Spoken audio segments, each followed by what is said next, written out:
Hello and welcome back to another video. Thank you very much for joining me today. If you're new here, my name is Emily and I thought today I would run through some of my running essentials. I saw that Kipchoge did this for GQ and I was like, you know what YouTube needs? A video of a slow runner / beginner runner showing you what her running essentials are. And here we are. So I'm going to kick off with all the tech that I use, from running watches to cameras. So let's go. The first two things I'm going to talk about are cameras that I use for filming. If you're not interested in using cameras while you run, then you can skip ahead of this part. I use two cameras when I am documenting my runs. This one I've had for a little bit longer, the Insta360 Go 3 on-the-go action camera. Super tiny, super light. You can actually take it out of this. So this is the camera itself and this is a magnet, so you can, you know, put it anywhere. It's great for filming in portrait and landscape, and you can do that within one setting, which for me is super important, so I'm not flicking between different settings. So I use this for Instagram videos and then also YouTube videos as well. This one is a little bit more pocket friendly and just better if you kind of want to travel light, versus this one, which I'll talk about now. This one is relatively new to me. This is the Insta360 Ace Pro. I think it's a little bit of an upgrade on this one in terms of the quality that it records in, and little things like the mic I found to be better as well. This is the Ace 360 Pro. I guess it's kind of more similar to a GoPro in the way that it looks. But again, this is great for YouTube. I've been using this one a lot more than the other one if I'm shooting while I'm running for YouTube, just because you can get a better resolution on this than with the Go 3. I'd recommend both of these, just have a look at them. Next things, obviously the headphones. They really help with a run if you are struggling. You need a final push, you need some Taylor Swift in your life. I only really use my headphones as a last resort, but I take them on every run just in case. Yeah, I mean, pretty straightforward. The watch. So this is the Coros Pace 3. I've used the Pace 2 and the Pace 3 now. Relatively affordable compared to a lot of other watches on the market. And if you are looking for a running watch that is mainly like solely a running watch, and that's kind of the main thing that you use it for, I'd highly recommend this. It has everything that you need on it. The app as well and all the data on there is great. So I'd highly recommend the Coros Pace 3. Moving on to the next thing. I think this is pretty straightforward. Toilet roll. You don't want to get caught out, to cut a long story short, and if you can just break a bit off, put it in a running vest or your pocket, you will thank yourself. I did the Brighton Marathon in April, if you didn't know. It's my first marathon. I took toilet roll with me in my vest and I needed the loo en route, and there was no toilet roll left in the cubicles, and I was just so thankful that I thought ahead and brought toilet roll. Take toilet roll with you. Honestly, you will thank yourself if something bad happens. Next up, dry shampoo. I'm not necessarily recommending this specific dry shampoo.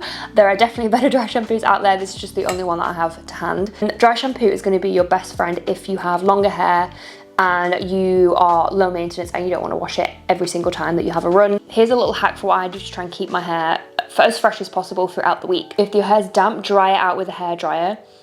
Dry shampoo on the roots or wherever you're having grease problems, and then let it soak in for a few minutes, then hairdryer again and work the product into your hair. And honestly, it is the best way to maintain fresh hair throughout the week. I think I probably wash my hair every 3 or 4 days, and that dry shampoo alongside hair drying is like a match made in heaven. So if you haven't tried that yet and you're really struggling and you're like, I don't want to wash my hair a million times a week, definitely try dry shampoo.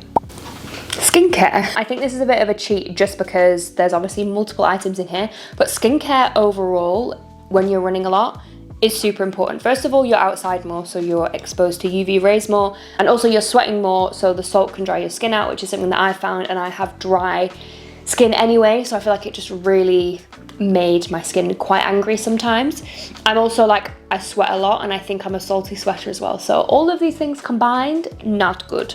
So, some products that I found really useful. Where should we start? Let's start with the toner. So this is the glycolic acid toner by the Inkey List. I love this. I love a lot of the Inkey List range. I actually use the hyaluronic acid twice a day, but I've just run out, so I don't have it with me.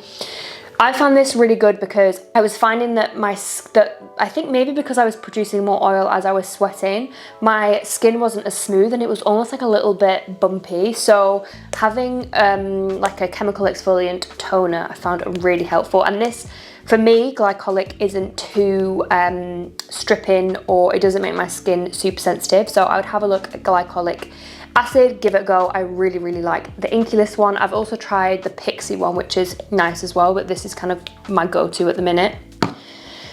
Next thing I've been using is this Bioma barrier repair treatment. So I think because of all the sweating that was going on, my skin was getting really dried out. My skin barrier was not a happy girl. So this is kind of like a treatment that you use before a moisturizer.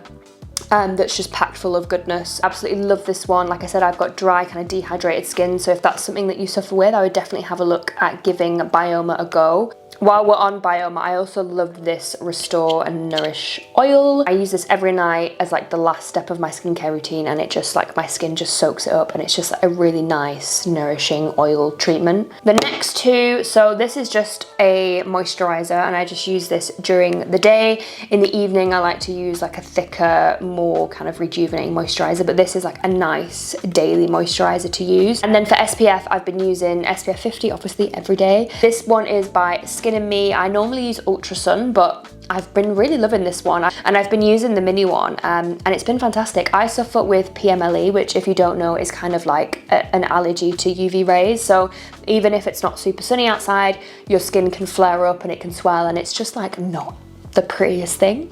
So I'm really on it with sun cream, and I find it quite hard to find sun creams that suit my skin, and I've been really loving this one, so I'm really excited to crack open my big bottle now that I've got through my mini. Yeah, obviously everyone's skin is different. This is more just saying invest in your skincare routine when you're running, because you might notice that your skin gets a little bit agitated.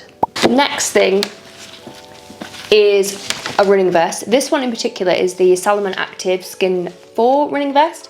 Alongside that, bottles, because you're going to want to have hydration on the go. I drink so much water when I'm running, especially now that it's summer as well. So you bet I'm going to be taking 2 full bottles with me on my runs. And this is great just because it has so many pockets. I'll leave a link for it below so you can check it out. But this is probably one of the most asked questions I get on Instagram is, what running vest are you wearing? And it's always this one. Also, a little tip if you already have one of these get super grimy and gross if you just store them in a cupboard. When you've used them, obviously like rinse, wash them out, and then put them in the freezer, because bacteria doesn't grow in the freezer. Science for you.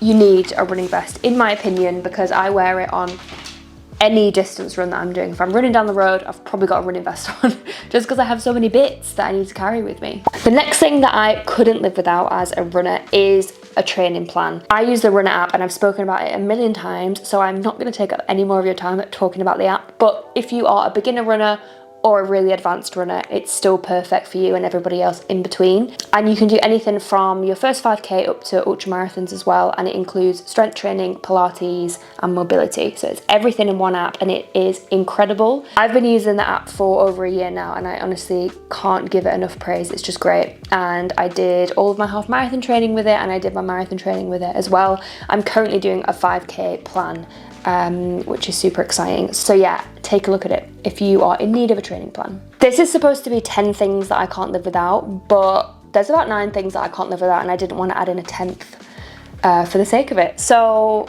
thank you very much for watching this video. I really hope that you enjoyed it. If you have any questions, let me know in the comments, and let me know what your essentials are when you're running. Remember to give me a thumbs up, it really goes a long way, and subscribe if you enjoyed this video, and I will see you in the next one.